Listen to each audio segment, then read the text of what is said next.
Bueno, muy bienvenidas, muy bienvenidos a todos. ¿Cómo están? Como siempre les decimos, estamos muy felices de seguir encontrándonos en este espacio, de seguir compartiendo charlas.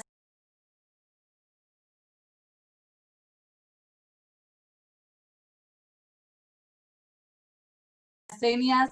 Ahora sí, hay alguien admitiendo, apretó micrófono, no pasa nada, continuamos. Como siempre les decía, igual creo que la mayoría se imagina que estaba agradeciéndoles por estar acá, por acompañarnos y hablando de lo feliz que nos pone seguir compartiendo estos espacios. Así que nuevamente gracias a ustedes y gracias por seguir estando ahí en nuestro acuaje en casa, mientras por suerte ya también nos estamos encontrando en el Tigre para seguir compartiendo diferentes espacios. Y hoy nos está acompañando Martín Tetaz, que es economista, egresado de la Universidad Nacional de La Plata, especializado en economía del comportamiento, la rama de la disciplina que utiliza los descubrimientos de la psicología cognitiva para estudiar nuestras conductas como consumidores y como inversores. Es docente en la Universidad Nacional de La Plata, consultor de empresas y speaker.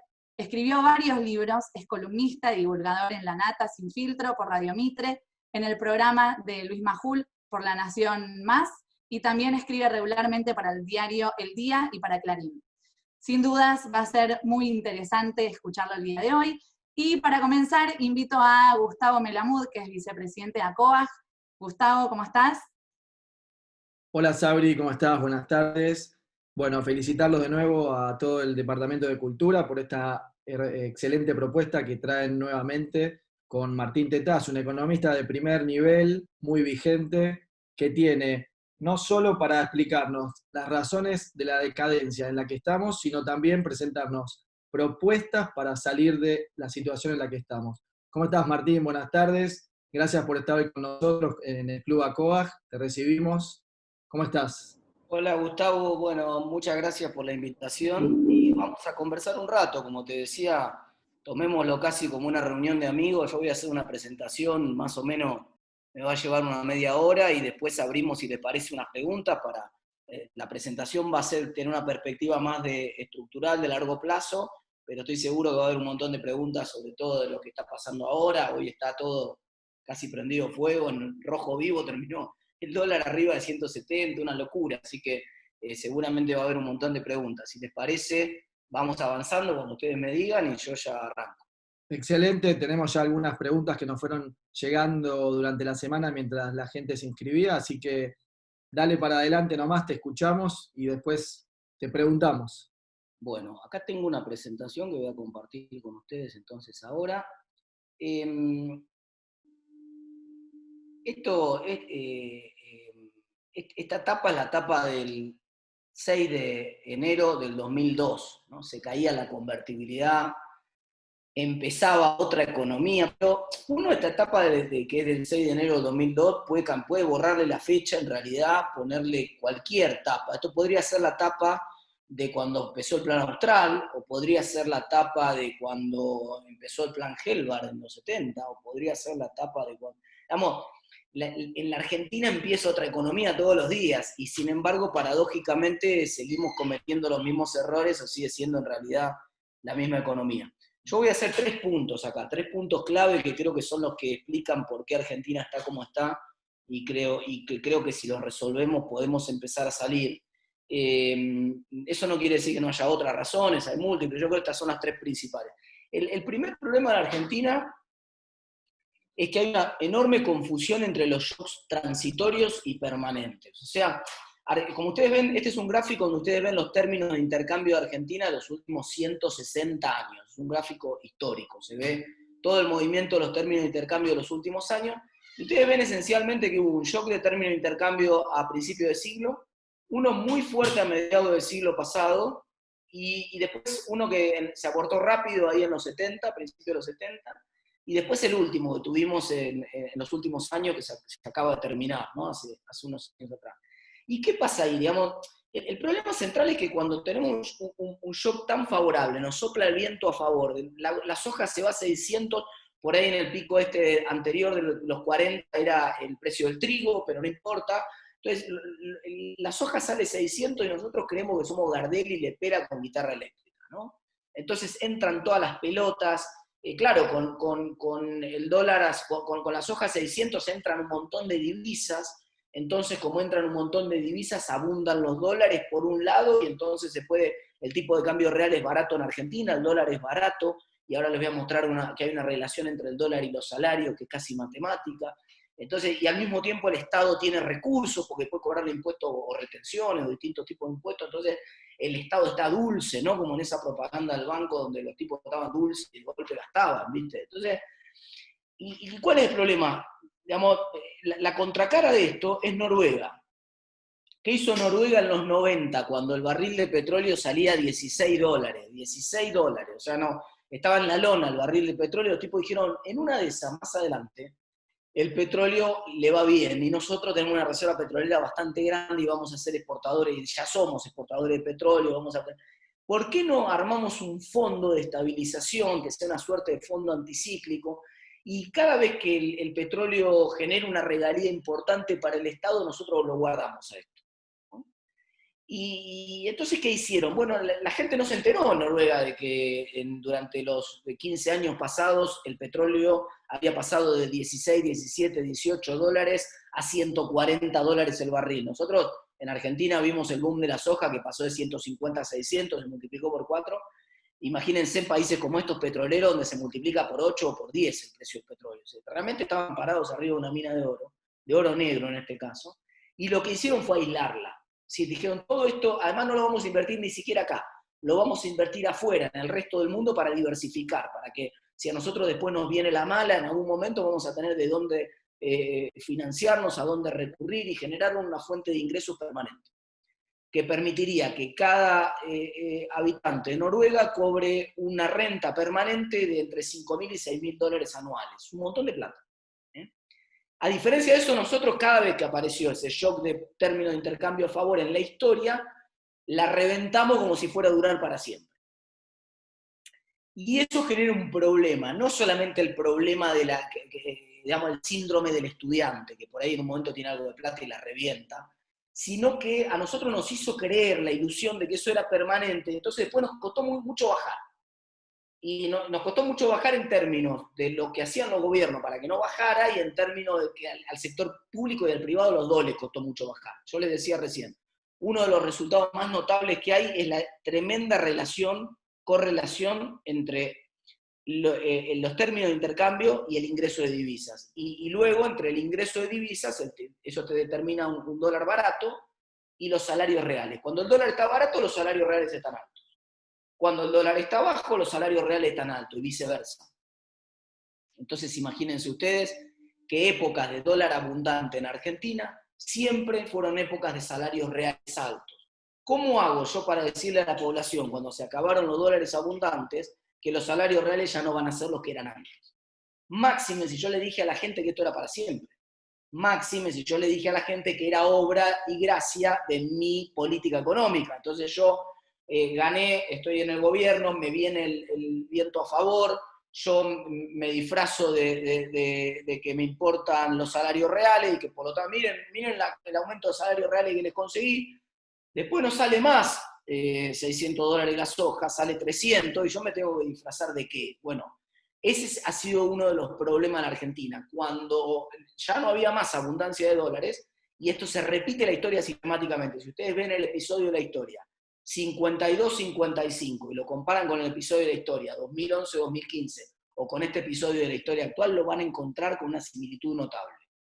En ambos periodos se acabó el viento a favor, se acabaron los dólares, el precio del dólar ya no reflejaba su valor real, el gobierno se resistía a devaluar, porque devaluar implicaba reconocer que los salarios reales eran más bajos en realidad.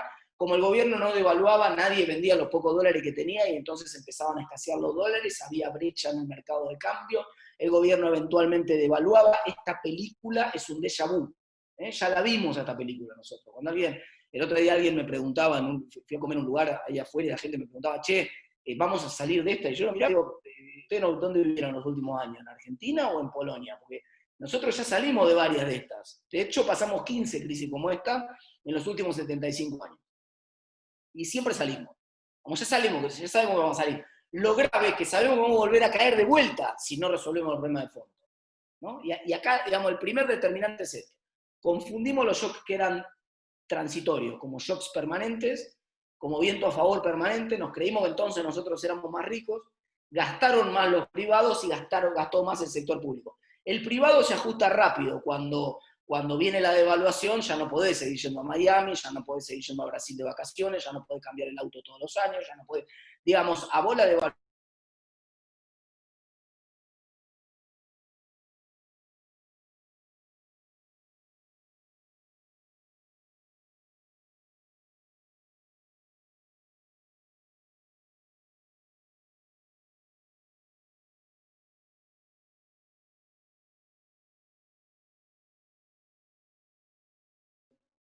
Ahí está, ¿ahora se me escucha? ¿Ahora sí? Ahora sí, perfecto. Perdón. Justo iba a decir cuánto iba a estar el dólar la semana que viene y se silenció la máquina, no Es quería. lo que dijiste, ¿no? Sí. Bueno, entonces, digamos, sistemáticamente el sector privado hace el ajuste más rápido y el sector público le cuesta hacer el ajuste porque del otro lado tiene que pararse y decir, bueno, tengo que bajar salarios públicos, tengo que bajar jubilaciones, tengo que despedir personas, son todas pálidas. Y entonces al sector público le cuesta decir 2 años después, 3 años después, 4 años después de que le dijo a todo el mundo que había para tirar manteca al techo, decirle a la gente que no se pueden pagar los salarios, no se pueden pagar las jubilaciones. Un poco complicado, ¿no? El segundo gran problema, en parte vinculado al problema anterior, es que nosotros sistemáticamente gastamos por encima de lo que tenemos. No solamente el sector privado, que se cree más rico de lo que es, nos creemos más ricos de lo que somos. Claro, en época de vacas gordas nos podemos ir al exterior y podemos cambiar el auto cada 2 años, entonces creemos, todo el mundo dice, pero si yo me mato laburando, ¿no voy a tener derecho a cambiar el auto cada 2 o 3 años? Pero si yo me mato laburando todo el día, ¿no voy a tener derecho a irme de vacaciones de 15 días a Brasil? Claro, obviamente, ¿cómo no vas a tener derecho? El problema es si lo podemos pagar. Entonces, sistemáticamente el sector privado gasta más de la cuenta y el sector público también. El sector público con un agravante. En la segunda mitad del siglo pasado, cuando los países salimos de la Segunda Guerra Mundial, y sobre todo después de la Gran Depresión de los años 30, hay un crecimiento de los estados de bienestar en el mundo. Todo el mundo, los estados que antes eran estados gendarmes, que proveían justicia, seguridad y mucho más, pasan a ser estados que proveen educación, que proveen salud, que proveen seguridad social, etc., ¿no? El problema es que en el mundo todo eso vino de la mano de mayor financiamiento, básicamente de mayores impuestos. Entonces ustedes tienen países con alto peso del Estado, pero con alta carga tributaria también, donde la gente paga impuestos a las ganancias a veces del 45%. Hay cierto alineamiento, la gente entiende perfectamente que para tener los servicios públicos de la calidad y de la cantidad que tienen que bancarse los impuestos que son de los más altos del mundo, entonces lo bancan. Y por eso a la gente le molesta tanto cuando se dispendia el recurso público, porque se dan cuenta que hay una relación entre lo que sale, los beneficios o el gasto público por un lado y por otro lado los impuestos que le cobran para financiar. Nosotros en Argentina rompimos esa relación. Después de la Segunda Guerra Mundial, cuando empiezan a crecer los estados de bienestar en América Latina, en nuestro particularmente, financiamos ese crecimiento con emisión. Entonces, al haber financiado ese crecimiento con emisión, aparecen 2 grandes sesgos ahí. El primer sesgo es uno que se llama ilusión fiscal.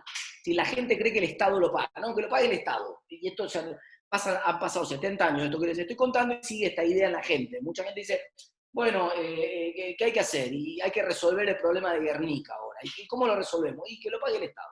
Que el Estado le dé una indemnización a la gente o al dueño del terreno y que lo pague. Hay que resolver el problema de, no sé, la estatización de YPF. ¿Cómo la resolvemos? Que lo pague el Estado. ¿Cómo no vamos a hacer, no sé, una mejora en una cobertura de salud? Bueno, entonces que ahora esté cubierta tal patología o tal otra cosa. ¿Y cómo hacemos? Que lo pague el Estado. La sensación está de que el Estado genera recursos genuinos propios, que es absolutamente falsa. El Estado recauda impuestos. O sea, que lo pague el Estado en el fondo es que lo pague el sector privado, pero está esa ilusión fiscal en el medio. Y arriba hay una ilusión monetaria, está la idea de que si el ajuste lo hace la inflación, el Estado no tuvo nada que ver. Entonces, cae un Estado porque propone hacer un ajuste nominal, eso no se permite, si la gente no tolera socialmente que un Estado diga, bueno, listo, nos quedamos sin plata, hay que bajar los salarios 10%. El Estado, la sociedad no lo tolera, pero si de golpe hay un shock inflacionario o una devaluación, el Estado se lava la mano y dice, no, yo no tengo nada que ver con esto. Yo el otro día contaba en el programa de Jorge que si alguien, yo lo decía de esta manera para que sea ilustrativo, ¿no? Yo decía, si la gente de La Casa de Papel de golpe se fuera a la década del 80 y se robara a principios de la década del 80 todo el circulante que había en la economía, todos los billetes y moneda que había en la economía en 1982, por ejemplo, y los hubiera enterrado, hubiera dicho, no, está bien, vamos unos años presos, cuando salimos nos lo gastamos, enterraban todo ese dinero.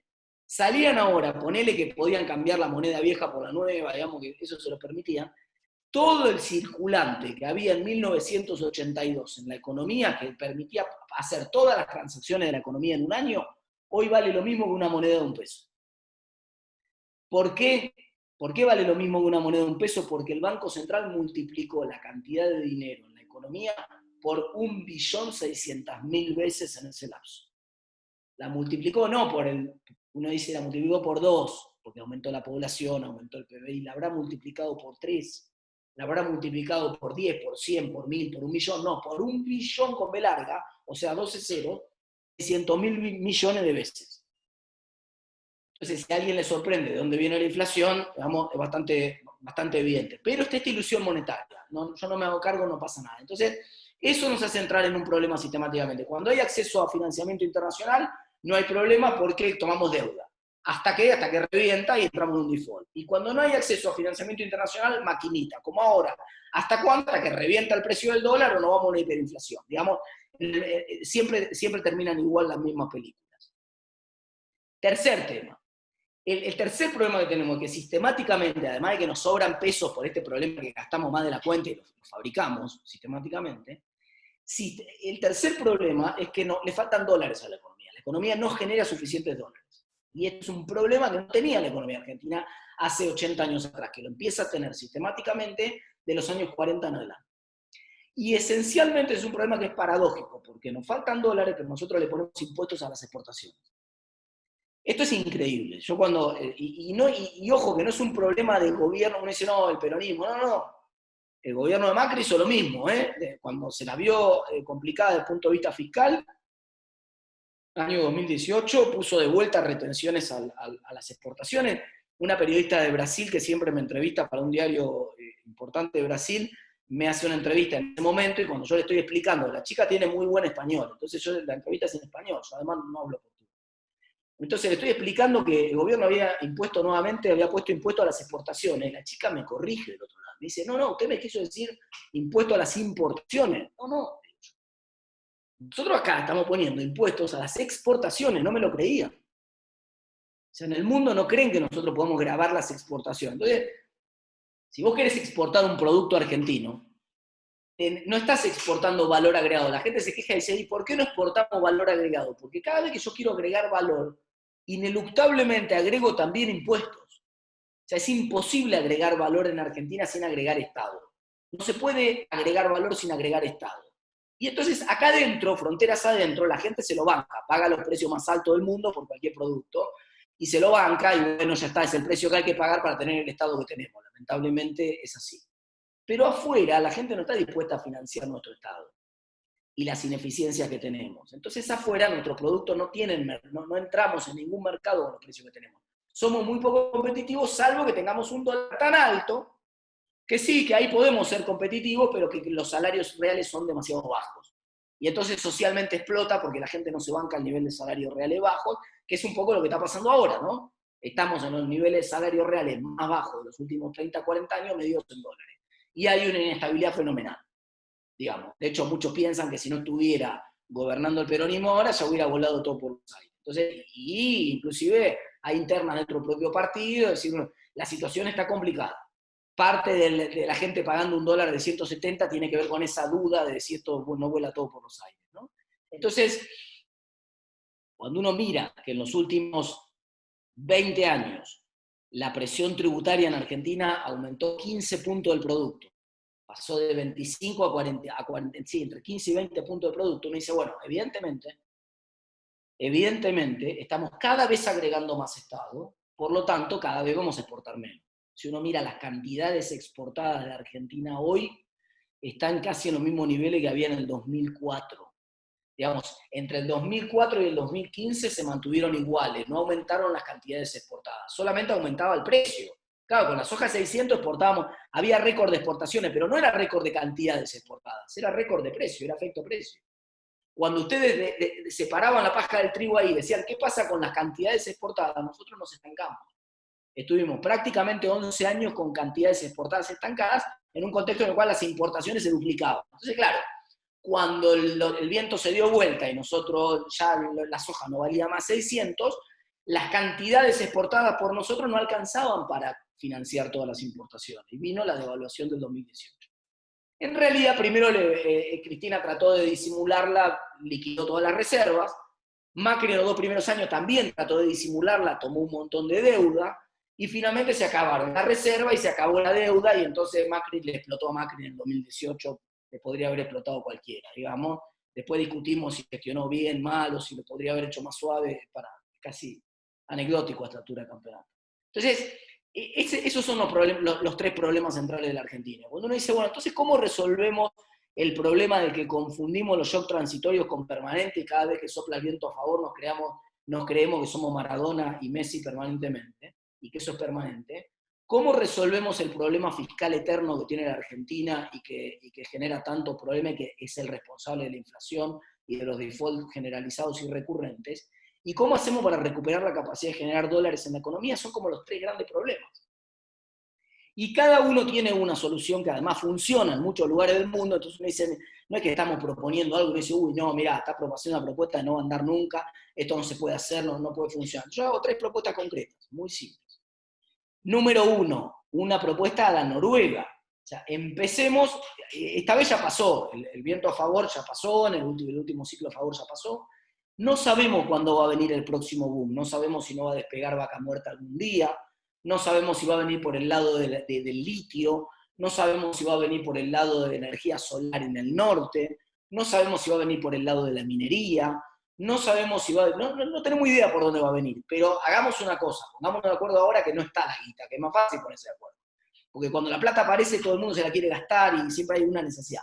Hagamos una cosa, pongamos ahora una cláusula que si los ingresos fiscales aumentan más de X, todo lo que rebalse esos ingresos fiscales van automáticamente a un fondo de sostenibilidad o a un fondo que se invierta en el exterior, que quede aislado de todos los desastres que hacemos siempre en la Argentina. Un mecanismo de estabilización a la Noruega, que además lo que va a permitir es que cuando ese viento a favor vuelva a soplar, no tengamos un dólar regalado en Argentina de plata dulce, y al no tener un plata dulce en Argentina no tengamos el boom de creer que tenemos los salarios y que podemos comprarnos Miami, bajemos un poco la soberbia de los niveles esos y nos acostumbremos a vivir en el nivel que podemos vivir de manera permanente. Primera gran propuesta. Segunda gran propuesta, necesitamos recuperar el espíritu de Alberdi en la Constitución del 53. Alberdi, después de haber aprendido la experiencia de Rosas, la suma del poder público, el abuso que eso había generado en la provincia de Buenos Aires, cuando sanciona la Constitución del 53 con muy buen tino, le saca al Poder Ejecutivo la potestad de emitir moneda, le saca al Poder Ejecutivo la potestad de gravar impuestos, le saca al Poder Ejecutivo la potestad de decidir un gasto. Dice, todo eso lo tiene que hacer el Congreso.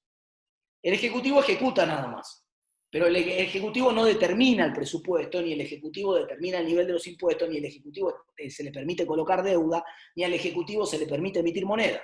Todo eso va en cabeza del... Entonces nosotros necesitamos volver a esa idea, volver a esas bases, para parafrasear a Alberdi. Necesitamos volver a esas bases. Yo estoy haciendo hace unos días una propuesta muy concreta, vinculada al Banco Central. Yo lo que digo es, vamos a darle al Banco Central la independencia real que tienen, por ejemplo, la justicia en Argentina. Uno puede decir, no es tan independiente la justicia, tiene presiones políticas, eso va a existir, esto es Argentina. Pero tiene mucha más independencia que cualquier otro poder. Entonces, ¿yo qué propuesta concreta hago? Muy bien, que el directorio del Banco Central lo nombre el Congreso con 2/3 partes de sus miembros. Necesita una mayoría especial para nombrar el próximo directorio del Banco Central. Y el directorio elige su presidente. Entonces, con 2/3 hay una nómina, la academia, el sector financiero, los distintos expertos recomiendan candidatos, se arma una nómina de, digamos, 100 candidatos, de esa bolsa de 100 candidatos el Congreso elige 10, con una mayoría especial, de 2/3 de los votos. Y esos 10 que elige el Congreso duran como duran los jueces, ad infinitum, como si fuera la Corte Suprema. No lo puede echar nadie. no está a tiro del presidente. Salvo la única forma de remover a alguno de esos miembros es otra vez con una más cosa. Va el tipo porque renuncia, o se jubila o lo que sea, o una mayoría de 2/3 de los miembros del Congreso de vuelta. Entonces, si ese directorio del Banco Central fuera realmente un desastre, hubiera que removerlo, habría consenso de una mayoría de 2/3 del Congreso de vuelta para removerlo. Pero lo que nos evitaríamos de esta manera es que el que está en el Banco Central no se anime a decirle que no al presidente. Que no vuelva a haber otro Martín Redrado, lo que le pasó a Redrado, que le sacaron la reserva, quiso resistir que no me saquen la reserva y lo terminaron rajando. Pero que tampoco vuelva a haber un Macri que pone de presidente del Banco Central a una persona que es su persona de confianza, digamos, lo cual tampoco es independencia del Banco Central. Digamos. Uno le puede gustar más o menos Macri, pero la verdad que eso no está bien. Digamos. Entonces, ¿por qué? Porque eso genera la tensión. Cuando Sturzenegger tenía que mantener una política monetaria estricta y para derrotar a la inflación a fines del 2017, primó la presión de la política. Entonces le torció el brazo a Marcos Peña, le torció el brazo el resto del gabinete y tuvo que terminar abandonando la política monetaria y ya sabemos cómo terminó la película. ¿Qué hubiera pasado si Sturzenegger hubiera estado designado por el Congreso? Y entonces nadie lo hubiera podido remover, ni siquiera el propio presidente, ni siquiera Marcos Peña, nadie, no se iba, se mantenía ahí firme con todo el directorio. Bueno, necesitamos la independencia del Banco Central con esta forma que la estoy proponiendo. 3, una propuesta que es muy buena ahora, que la mitad de los recursos que está usando el Estado los está fabricando. O sea, ahora no está la excusa de, uy, no, porque se erosionan los recursos impositivos ahora. A mí no me entra en la cabeza que nosotros le cobremos impuestos a los que producen. Sí creo, en cambio, que una vez que vos ganaste, podés pagar más impuestos de lo que pagas ahora, inclusive. O sea, ¿cuál es mi idea? Déjame ganar, vos sos un socio, sos el Estado, aparecé cuando la repartimos, no aparezcas antes. Porque vos fíjate que se da la paradoja de que este año es un año de crisis para todo el mundo, las empresas están pagando impuestos. O sea, las empresas que están perdiendo plata están pagando impuestos al mismo tiempo. En una empresa grande, esa espalda la tenés, porque tenés financiamiento, porque te respalda, tenés otra espalda, colocas acciones, etc. En una pyme estás en la lona. En una pyme, vos no tendrías que estar pagándole nada a la FIP en un año en el cual no te va bien. Después, si a vos te va muy bien, pagá más inclusive. ¿Querés cobrarme más? ¿Querés cobrarme 45% de impuesto a las ganancias? No hay problema, cobrame más, pero cuando la gane. Entonces, mi propuesta central ahí es un mínimo no imponible. Así como está para el impuesto a la ganancia de las personas, un mínimo no imponible, nadie que gana menos de 73 lucas paga ganancia, bueno, lo mismo. Un mínimo no imponible para las empresas. 10 millones de dólares de ganancias anuales. Ninguna empresa que gane los primeros 10 millones de dólares paga nada. Si gana de 10 millones de dólares para arriba, empieza a pagar. Después discutimos si es 10, 9, 5, 8, digamos, ese número es un número que tiene que ver con el nivel de facturación y ganancia promedio de las empresas pymes de la Argentina, entonces pero no importa, digamos, es discutible. Pero ese es un nivel. A partir de ese nivel para arriba, mátenlas a las empresas. No hay problema, digamos, cóbrenle una alícuota incluso más grande de la que tienen ahora. Probablemente, de hecho, se discutió cuando estaba Pranday, él quiso en algún momento hacer un impuesto de ganancia de 45%, lo sacaron carpiendo. Bueno, entonces lo que yo digo es, bajémosle a las pymes, saquémosle una mochila a las pymes de encima y sobre todo saquémosle impuestos a los exportadores. El que tiene que exportar y generar dólares en Argentina no puede estar pagando impuestos. Cobremos los impuestos cuando gana. Pasemos a tener una estructura tributaria donde el socio aparece cuando ganamos plata. Si nosotros logramos hacer ese cambio en las empresas, yo estoy seguro que muchas empresas de la Argentina van a empezar a producir de manera espectacular. Digamos, cuando le saquemos de encima la pata que hoy tienen en términos de impuestos y el esfuerzo que significa para el Estado, para las empresas poder soportar ese socio tan caro que les sale el Estado, sobre todo en los momentos en que las empresas no caminan. Así que estamos identificando 3 grandes problemas de la economía argentina que explican las 15 crisis recurrentes que tuvimos en los últimos 70 años en la historia argentina, y 3 grandes propuestas que yo entiendo que contribuirían a suavizar bastante esos escenarios y a que no volvamos a caer en otra crisis de esta naturaleza por unos cuantos años. Acá dejo yo la presentación. Por supuesto, sé que hay mucha polémica en torno a esto seguramente, y que seguramente también hay alguna pregunta más de coyuntura, aunque les voy a mostrar que todos los problemas de la coyuntura están atados a cada una de estas 3 propuestas que acabo de hacer y a cada uno de estos 3 problemas. Gracias, Gustavo, gracias, Sebastián, y abrimos las preguntas si les parece. Bueno, gracias Martín, muy clara tu presentación. Obviamente surgen un montón de preguntas, sabemos que la situación actual es realmente compleja. Se me ocurre empezar comentando que cuando hablas de los impuestos a las exportaciones, esta brecha cambiaria que los exportadores tienen que liquidar tanto exportación de bienes o servicios al dólar oficial, es el impuesto más caro que tenemos hoy, ¿no? Que no lo estás nombrando porque no es un impuesto legal, pero es el peor de los impuestos que te saca el 50% de la realidad de los dólares, ¿no? Del mercado. Eso es lo que se llama, que estaba ahí, sesgo anti-exportador. O sea, el gobierno tiene un sesgo anti-exportador, sistemático. Y es algo que no existía antes, empezó a existir a partir de los años 30. Un sesgo que primero era moderado y después es imposible, digamos, hoy es imposible porque hoy te están pagando un dólar de, si vos sos un productor agropecuario, de 53 mangos, cuando todo el mundo sabe que el dólar en Argentina no vale 53.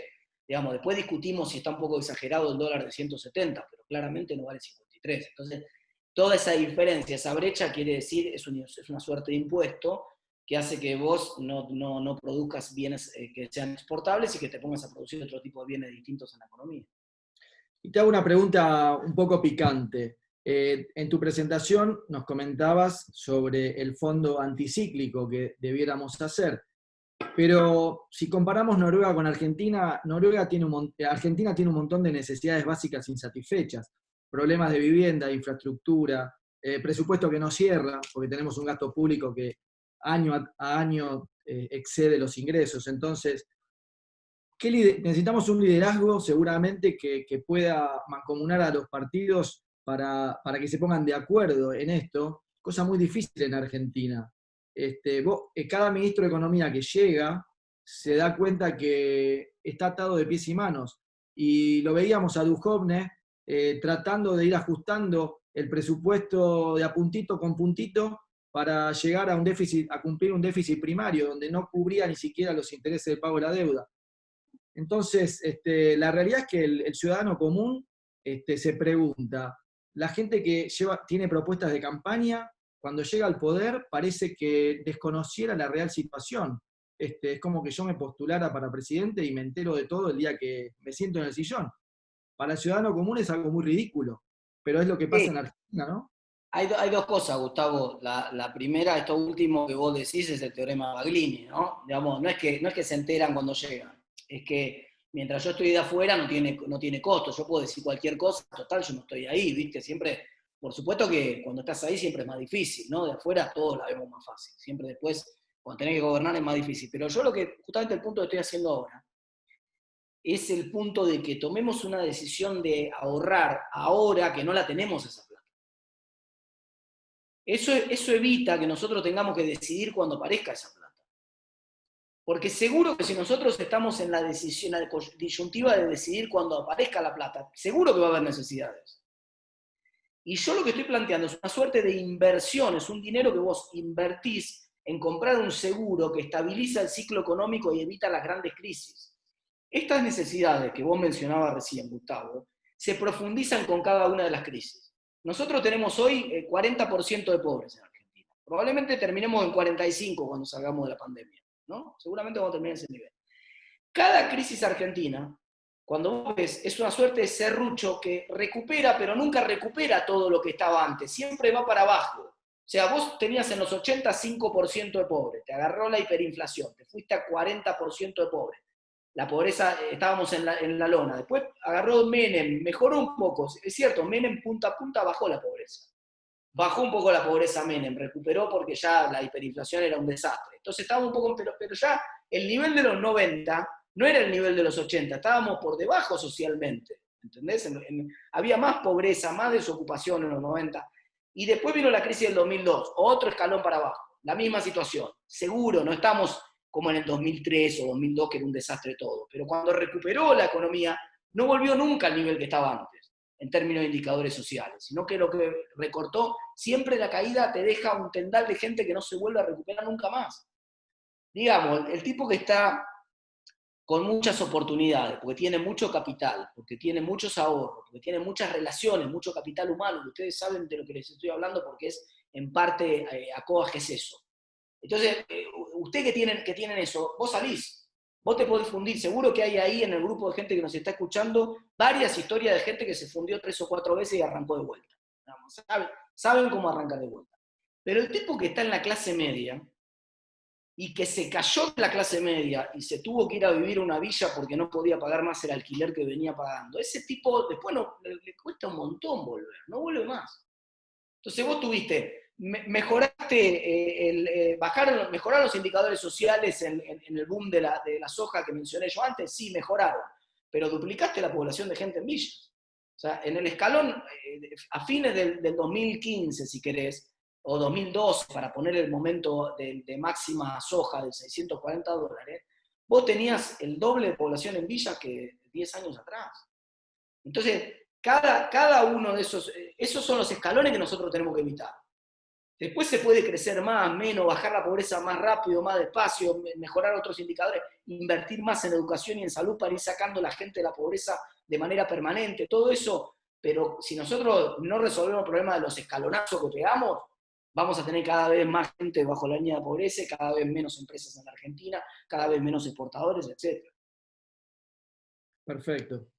Bueno, te cambio de tema y vamos a una pregunta muy actual que nos pregunta mucha gente.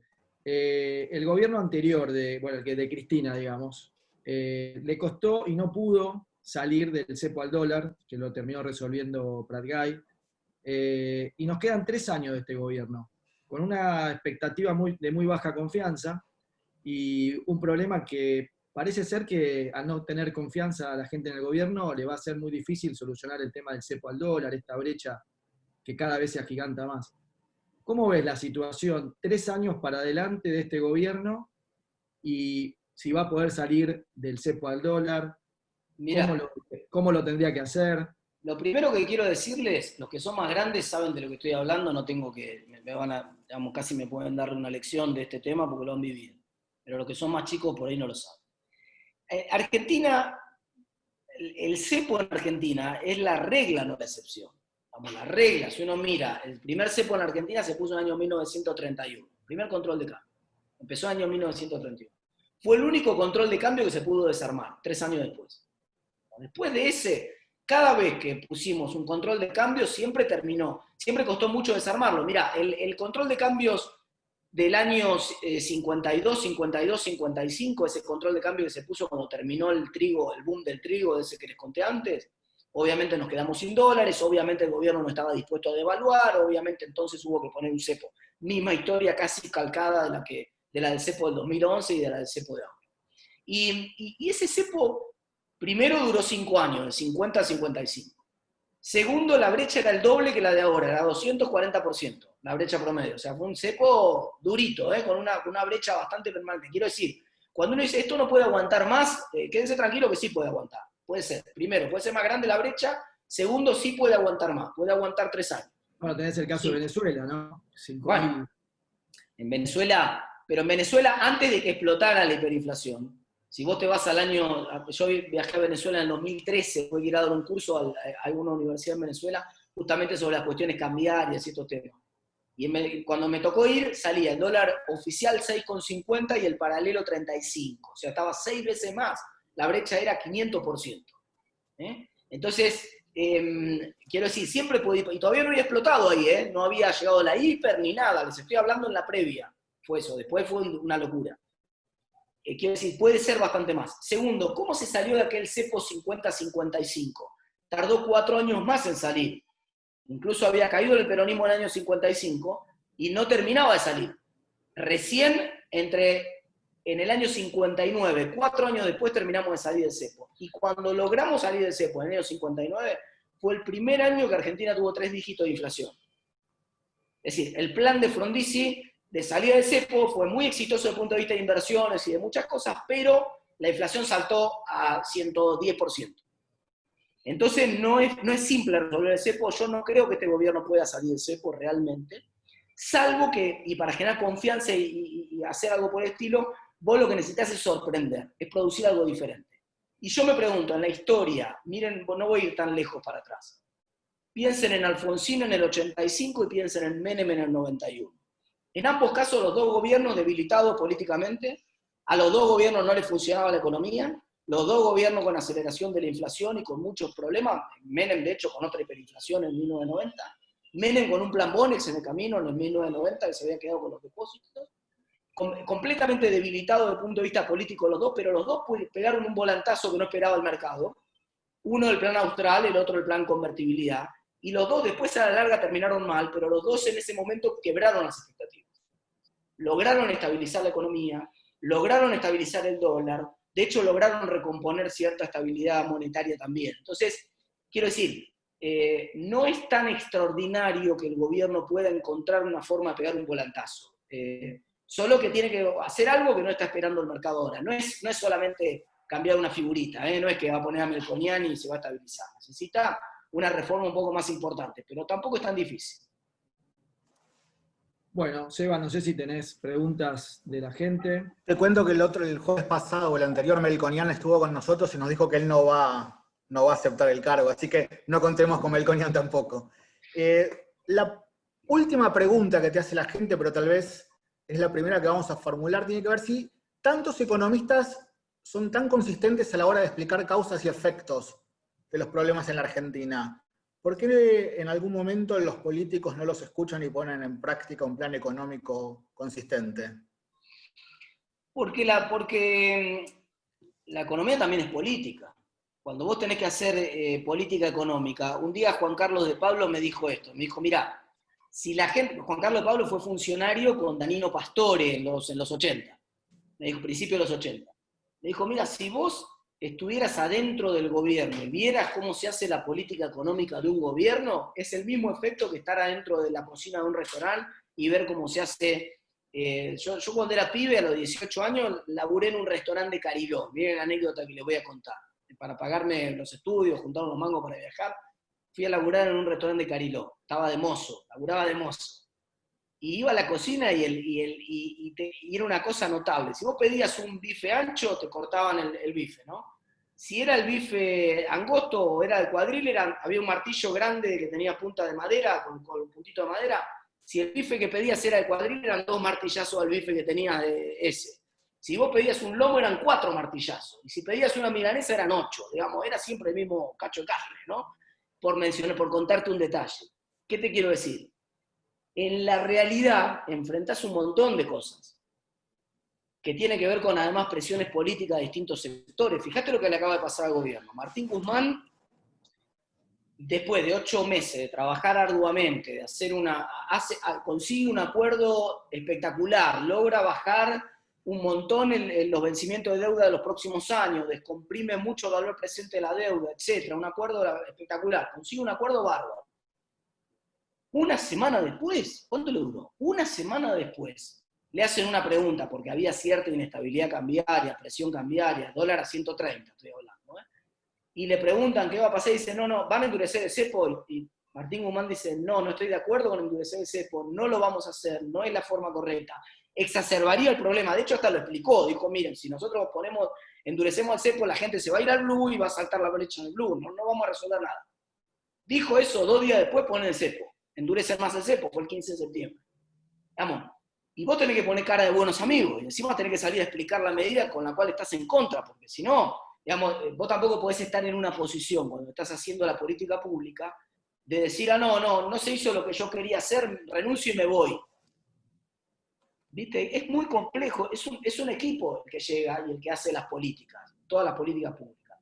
Y en el equipo hay gente que piensa de una manera, gente que piensa de otra manera, gente que tiene unos intereses que van para un lado, gente que tiene otros intereses que van para el otro. Y vos tenés que hacer lo posible y en cada momento te dirimís en esa duda, que es lo mismo que les pasa a ustedes, muchachos, cuando dirigen el club, a escala más baja.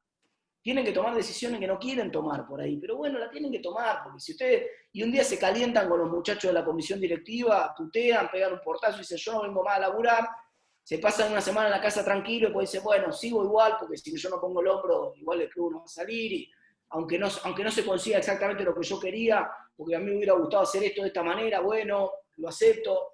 Bueno, los cuerpos colegiados funcionan así, las políticas públicas se toman así, más en lugares con tanta inestabilidad como es la administración pública.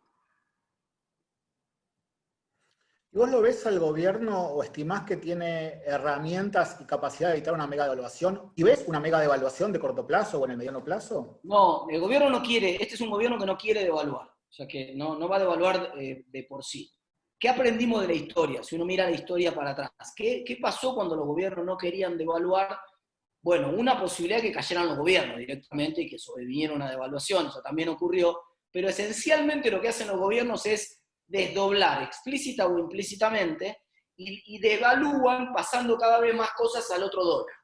Entonces, ¿vos cómo empezás? ¿Vos cómo empezás esta historia? Vos esta historia la empezás. No, el dólar comercial para todo el comercio de Argentina es de 80 mangos. Este dólar no se toca. A las empresas no le voy a dar estos dólares de 80. A las empresas que quieran pagar deuda le voy a dar nada más que 40% de los dólares que tengan que pagar de deuda y los otros que lo vayan a buscar o que la renegocien con su casa matrices o que lo vayan a buscar al contado con liquidación, que es obviamente el dólar paralelo. El otro dólar que vos no querés, que el dólar desdoblado, el dólar financiero. Entonces, ¿y qué te va a pasar cuando no te queden dólares? Y miren, les dije que les iba a dar 40% de los dólares, pero no tengo 40% de los dólares. Les puedo dar solamente 20% de los dólares. Entonces, voy pasando cada vez más dólares al dólar financiero. Y no me alcanza. Entonces, ¿qué voy a hacer? Y con las partes de las importaciones, a ver, tráeme todas las importaciones. A ver, ¿qué hay acá? A ver, empecemos renglón por renglón. Autos importados. No, pará, esto no es para producir. Estos autos importados... Yo no tengo un dólar partido por la mitad para darle al sector productivo y le voy a dar a un tipo para que y traiga un Mercedes-Benz de afuera a dólar de 80, no. Tachalo, pasalo al dólar financiero, que consiga los dólares en el dólar financiero. ¿Qué otro más tenemos acá? A ver. Y tenemos, no sé, qué sé yo, otro bien suntuario. Después, ahí está, yo te lo puse entre comillas, bien suntuario, que ver qué es suntuario para cada uno. Suntuario, claro. ¿Es un insumo productivo para algo? No, listo, pasalo al dólar financiero. ¿Entendés? Entonces, y eso ya pasó muchas veces en Argentina. O sea, ¿qué pasaba? Vos arrancabas con 2 mercados, inclusive llegó a haber 3 mercados, porque este mercado financiero se te iba muy arriba, entonces el Banco Central vendía parte de los dólares que ganaba en este mercado, que le compraba al campo, los vendía en este mercado financiero para bajar un poco más este dólar, pero no dejaba que todos entraran a comprar en este dólar financiero también, entonces tenías 3 dólares. Un dólar oficial, un dólar financiero, que era el dólar desdoblado, y un tercer dólar que se llamaba dólar libre, que era el dólar donde iba el que no entraba en ninguno de los otros 2 mercados.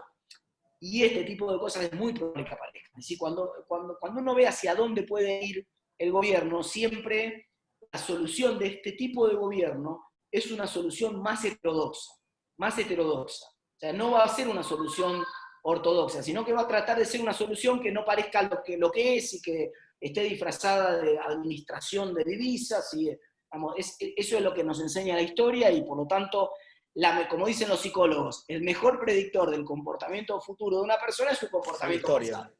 Después puede cambiar, ¿no? Pero hasta ahora mi mejor hipótesis es esa.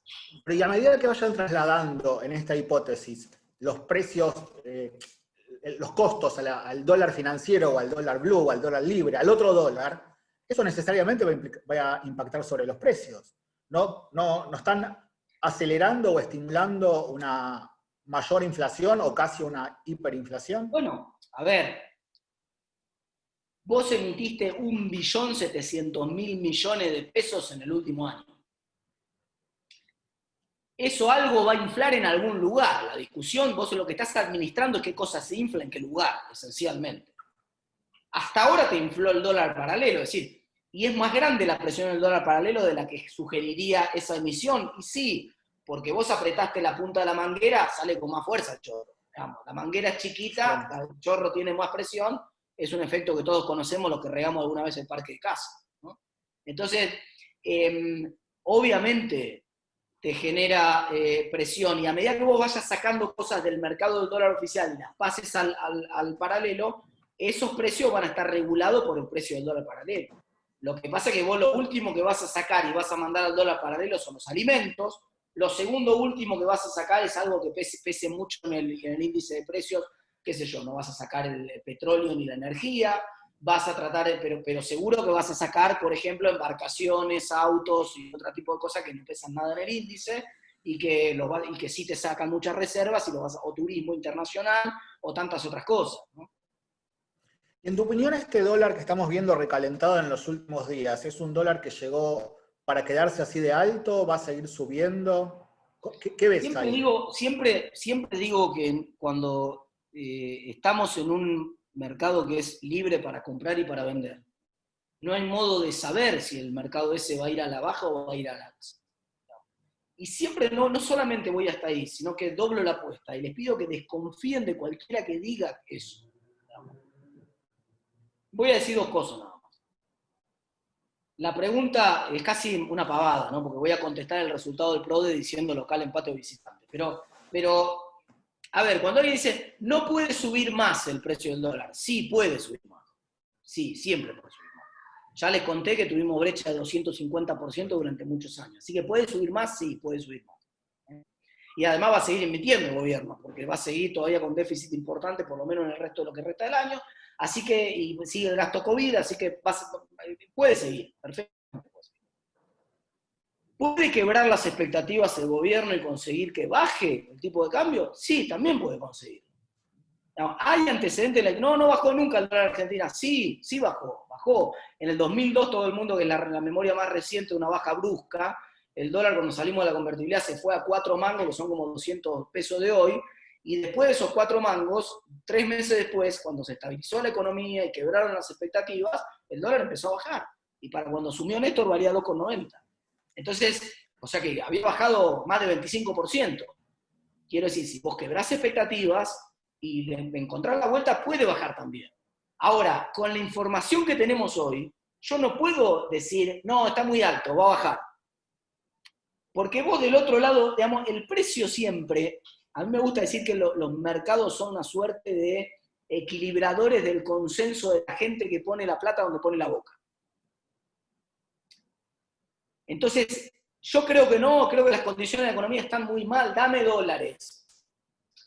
Cada vez que hay uno comprando un dólar, del otro lado del mostrador hay un tipo que está vendiendo un dólar. O sea, que alguien podría decir, no, pero ¿por qué compra? El tipo cree que va a subir el dólar. Sí, pero también hay uno que está vendiendo. Ese tipo cree que va a bajar, porque si no, no se desprendería el dólar. O necesita la liquidez, bueno, ya sé, puede haber otra razón. Pero, ¿qué te quiero decir?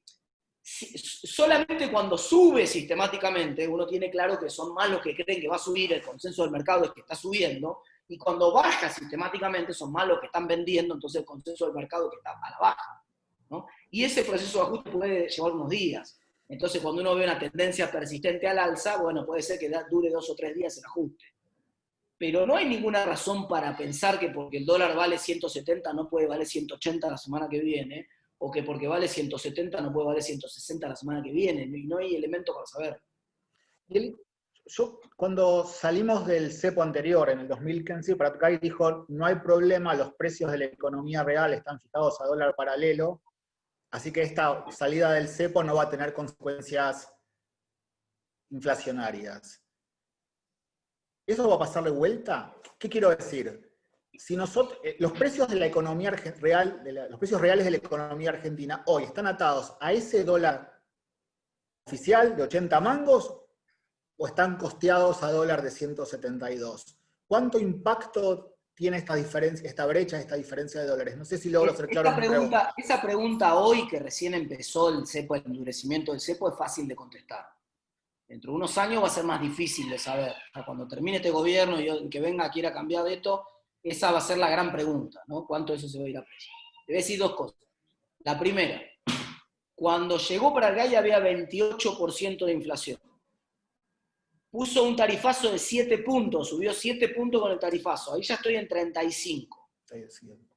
Y hubo 41 de inflación en 2016. Así que yo le atribuyo a la devaluación de Pratt Guy 6 puntos de inflación. Y la devaluación fue más de 40. O sea que tan equivocado no estaba Pratt Guy. Buena parte de los precios ya estaban puestos al dólar paralelo. Dicho eso, hoy el escenario es distinto. ¿Sabés cuánto aumentó el dólar en los últimos 12 meses? Vos te vas al 15 de septiembre del año 2019, salía a 61 mangos el dólar paralelo. Aumentó 180% el dólar. ¿Sabés cuánto aumentó la inflación? 36. Entonces está claro que no, que los precios no están puestos al dólar nuevo. Vamos, si los precios estuvieran puestos al dólar nuevo, nosotros tendríamos 150% de inflación acumulada y tenemos una quinta parte de eso. Una quinta parte de eso. O sea que los precios están lejos de estar puestos al dólar nuevo. Todavía están puestos al dólar viejo. ¿Cuánto tiempo puede durar esto? Digamos, y bueno, obviamente la brecha más grande, cada vez que haya, como decíamos recién, la brecha más grande te va dejando $100 de esto barato porque nadie quiere darte esos dólares barato, entonces vos te vas quedando $100 de acá, vas sacando cosas de acá, pasando al otro mercado, y cada vez que vas pasando al otro mercado vas reconociendo. En parte, vos lo que haces es una suerte de plan, dejámelo en cuotas, ¿entendés? Me estás haciendo 1/12 de la inflación. O sea, el cepo lo que te permite es administrar en cuotas un shock inflacionario que de otra manera te hubiera llevado probablemente a una hiper hoy. Si vos emitías 1.700.000 pesos y lo tirabas por la cabeza de la economía, probablemente ibas a una hiper. Entonces, yo te pongo un cepo fenomenal y voy gradualmente pasando cosas de $1 al otro y voy administrando gradualmente la inflación para tirártela en cuotas. Entonces evito que todo impacte en un solo periodo. Esto es lo que está pasando. A la larga, impacta.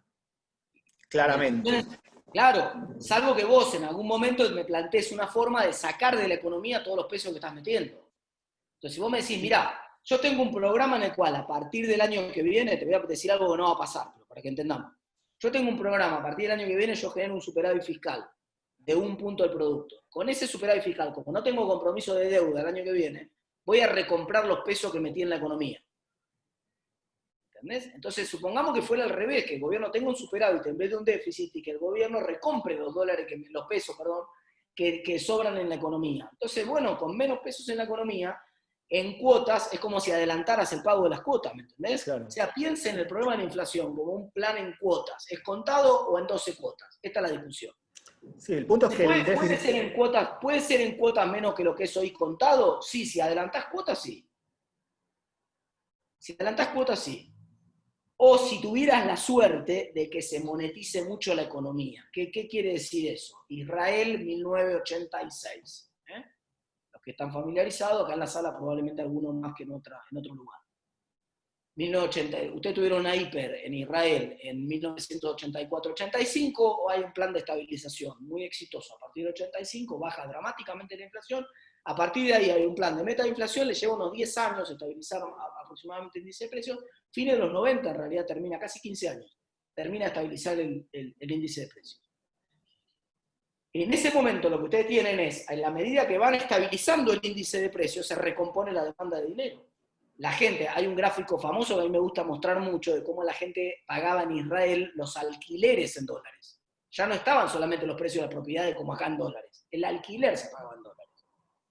Y es notable cómo recién al 9º año de bajar la inflación, empezaron a cambiar ese ratio y los alquileres empezaron a hacer en shekels y se dejaron de hacer en dólares. O sea, vos tuviste casi 10 años te llevó a recomponer la demanda de dinero en Israel. Quiero decir, si vos tuvieras un proceso de recomposición de la demanda de dinero, hubiera más actividad económica, la gente necesita más peso para hacer transacciones, y hay cierta confianza en que el dólar no va a seguir subiendo en Argentina, sino que va a bajar, entonces vos tenés un fenómeno inverso. Ya no necesitas sacar tantos pesos de la economía, porque la gente los quiere.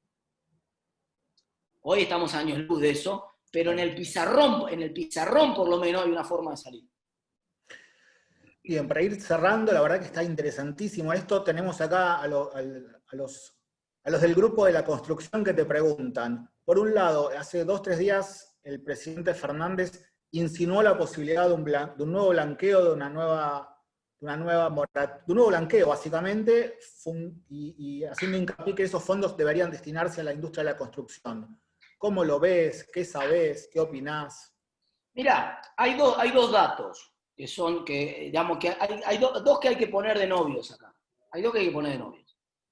De un lado tenemos a uno de los novios, que es que la crisis, desde abril del 2018 hasta acá, tiene como contrapartida un proceso de atesoramiento por parte del público que posterga decisiones de consumo y decisiones de inversión. Y que ante la incertidumbre dice, no, mira, yo iba a cambiar el auto, pero mejor, en vez de cambiar el auto, dame dólares. Dame dólares. Yo iba a hacer un arreglo en la casa, mejor dame dólares. Yo iba a hacer un viaje, mejor dame dólares. Dólares. ¿Cuánto es todo eso? 50.000 millones de dólares. 50.000 millones de dólares de atesoramiento desde abril del 18 hasta hoy. Los argentinos atesoraron 50.000 millones de dólares. ¿Con qué lo tenemos que poner de novio a eso? A esos 50.000 millones de dólares. Con que del otro lado del mostrador, vía la brutal devaluación real que estamos teniendo con este dólar de 170 mangos, el costo de construcción en metro cuadrado en dólares es el más barato de los últimos 40 años en Argentina. Inclusive, más barato que el del 2002. Y esto hacía mucho que no pasaba. Insisto, es el dólar, el costo de construcción más barato en dólares de los últimos 40 años. Entonces, tengo 2 candidatos ideales para poner de novio. La discusión es cómo hago para ponerlo de novio bien, digamos, si encuentro la institucionalidad para ponerlo de novio bien. Para mí hay una gran posibilidad. Ahora, yo necesito estabilizar el tipo de cambio. ¿Para qué? Porque, ojo, que no necesito ni siquiera blanqueo. Porque estos 50.000 millones de dólares que te estoy contando yo son todos por derecha. O sea, no es a diferencia de otros periodos de la historia en que la gente encanutó los dólares. Acá tengo uno de los chiquititos que... Bueno, sana, Santi, sana. Colita de rana, si no sana hoy, sanará. Y si no, tiramos por la... Muy bien. Ande, Santi. Muy bien. Entonces, ¿cuál es el enemigo? Digamos, ¿cuál es el enemigo? Cuando vos querés poner 2 de novio, el enemigo, si vos me querés presentar a alguien, yo estoy soltero, vos me decís, te voy a presentar a una chica que es muy buena familia, todo, te conviene, vamos para adelante. Vos me la presentás y es buena familia, todo, me conviene, es buena candidata. El enemigo de que se concrete la pareja es que yo crea que puedo conseguir una candidata mejor. Entonces, si el dólar hoy vale 170, pero yo creo que mañana va a estar a 200, obviamente yo todavía no me animo a ir con... O sea, no me alcanza que vos pongas el canal. Que te insisto, no tiene que ser un canal de blanqueo. Me alcanza con que estabilices el dólar. El canal está. La gente, de hecho, se está volcando a la compra de material de construcción. Si vos mirás el índice Construya de venta de material de construcción, está más alto que en los últimos 2 años, que en los últimos 25 meses. ¿Por qué? Porque es reserva de valor. Entonces, ya que no me deja comprar dólares, voy a comprar algo parecido a eso con los pesos que tengo, y si me rinde y tengo la percepción de que el dólar empieza a bajar, lo que voy a hacer es tratar de hacer rendir esos dólares lo máximo posible, lo más que pueda. Pero necesito el convencimiento, o por lo menos la pista fuerte, de que el dólar ya no va a subir más. Por eso es tan importante la estabilización. Si el gobierno logra quebrar esa expectativa, y yo tengo una sospecha firme de que ya está, de que el dólar no va a subir más y de que se viene un proceso de apreciación importante, porque además cualquiera que esté en el mercado inmobiliario sabe que hay un ciclo de los precios de las propiedades íntimamente vinculado con el tipo de cambio real. En otras palabras, dólar barato, precio de la propiedad sube, dólar caro, precio de la propiedad baja. Con inflexibilidades, porque este es un mercado, el mercado inmobiliario argentino está tiene muchos problemas, es un mercado de reserva de valor, a diferencia de otros mercados, entonces cuando tiene que ajustar a baja, en vez de ajustar por precio, ajusta por cantidades. Pero así todo, te bajaron en el último año real de operaciones que se están haciendo, con base de datos de RIMAX, te lo digo, 15% precio real de metro cuadrado en dólares, en las transacciones que se están haciendo, precio real de lo que se están haciendo. Entonces, cuando yo tenga la sensación de, ya no hay chance de que baje más el precio del metro cuadrado, ahora lo que va a venir es una recomposición del precio del metro cuadrado en dólares, ya no hay chance de que compre más bolsas de cemento con este dólar. Ya está, la relación dólar-bolsa de cemento ya está en el máximo. Me conviene hacerlo bolsa de cemento ya. Y me conviene poner a construir ya. Si yo logro quebrar esa expectativa y estabilizar, ahí va a haber un boom en la construcción en los próximos años sin ninguna duda. Es uno de los sectores donde soy más optimista. Martín, te saco un poco del tema dólar y sabiendo que estamos... Última pregunta porque me tengo que ir al canal. Vamos. Mandanos saludos en el programa de hoy.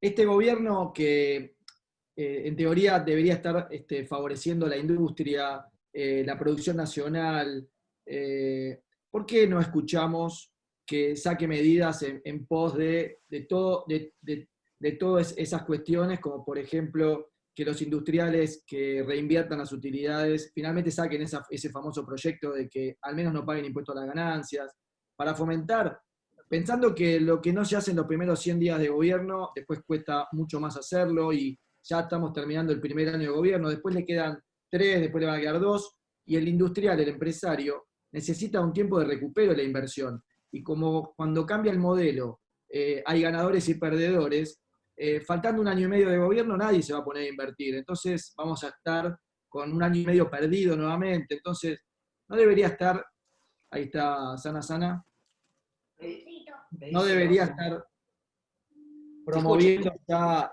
por ejemplo, cuestiones como ampliar la base de aportantes a la seguridad social para empresas que paguen menos cargas sociales, generando medidas interesantes, inteligentes, poniendo 30, 50 economistas, aunque sean del palo de ellos, pero uno parece que los ve trabados, que no hay ninguna iniciativa de nada. Lo que pasa es que el gobierno está en esta trampa, digamos. El gobierno dijo, bueno, hay ciertas condiciones que son necesarias para hacer cualquier tipo de política pública y que funcione en Argentina.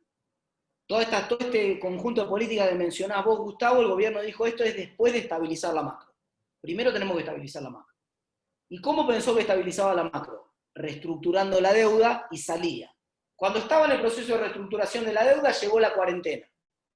¿Qué dijo el gobierno? Estos son 40 días. Pensó de esto, tengo mucha información, de hecho, de que ese fue el error de cálculo del gobierno. En general en el mundo, todo el mundo pensó que tampoco es tan un problema que le podamos pasar la factura al gobierno. Todo el mundo pensó que esto era 40 días y salíamos, y no fue 40 días. Fueron 200 y todavía estamos adentro. Entonces, y ese problema del gobierno nunca pudo salir de ahí, porque eso le agravó la situación desde el punto de vista de la inestabilidad macroeconómica.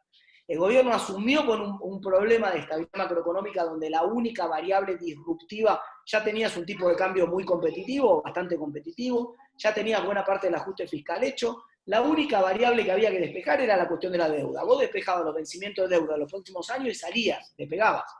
El dólar se estabilizaba, porque vos ya no había dudas sobre los dólares que ibas a necesitar en los próximos años. Con el dólar estabilizado pasaba este efecto que estoy mencionando acá, la gente iba a volcarse a invertir. Entonces yo ahí le metía los anabólicos para la inversión y para las decisiones productivas e incentivaba la actividad. Esta fue la lectura del gobierno.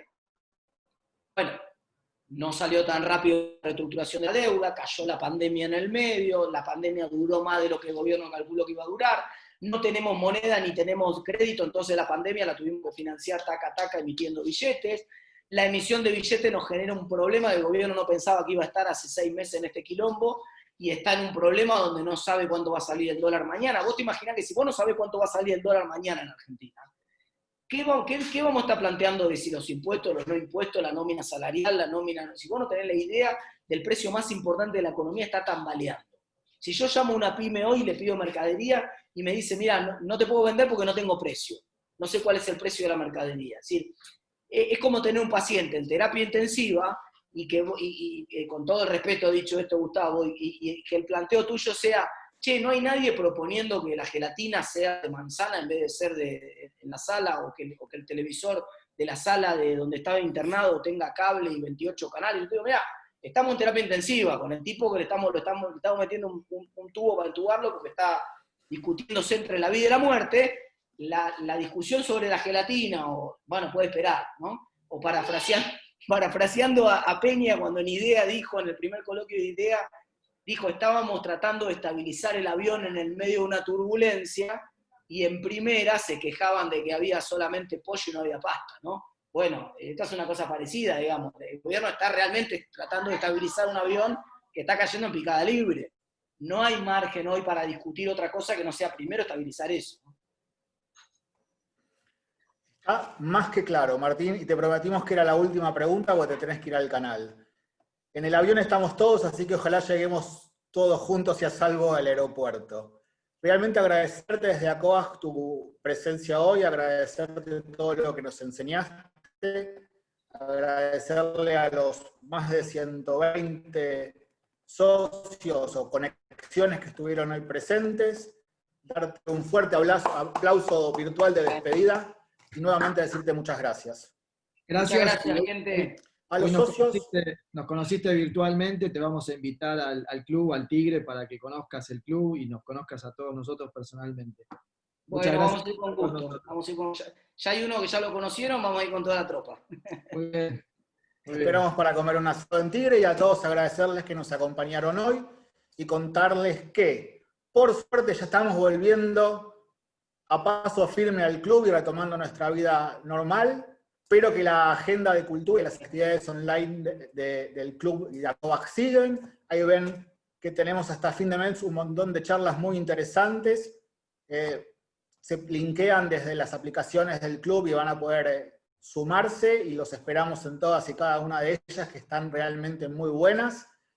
Y les contamos que este sábado, a la noche, en el ciclo del encuentro literario en ACOAG, vamos a tener a otro excelente escritor argentino, joven, muy inteligente. Acompáñennos porque esta charla entre Cayetano y Juan Sclar va a estar buenísima. Y continúa el ciclo que iniciamos con Cassiari, con Birmacher, con Sacheri. La verdad que va a estar muy bueno y los esperamos, que va a estar muy lindo. Y a todos de vuelta, gracias Gusi, gracias a vos también y gracias a todos los que estuvieron presentes. Un fuerte abrazo a todos.